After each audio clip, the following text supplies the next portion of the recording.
আসসালামু আলাইকুম গাইস।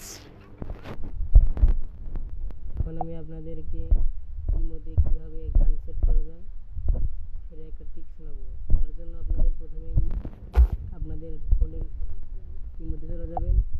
ইমোতে গিয়ে আপনার প্রোফাইলে চাপ ক্লিক করবেন। এখানে দেখবেন 3 নম্বরে আছে সেটিংয়ে চাপ দিবেন। সেটিংয়ে চাপ দেওয়ার পর এখানে দেখেন 2 নম্বরে একটা অপশন আছে ফাংশনটা ক্লিক করবেন। ক্লিক করার পর একদম নিচে কল টিউন নামে একটা অপশন আছে, এখানে যা ক্লিক করবেন।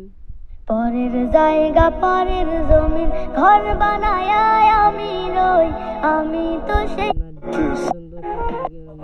আল্লাহ আমার সৃষ্টিকর্তা, আল্লাহ আমার সবার কাছে প্রিয় যিনি, তিনি আমার দুনিয়া করব সবাই আল্লাহর ইবাদত, দুনিয়া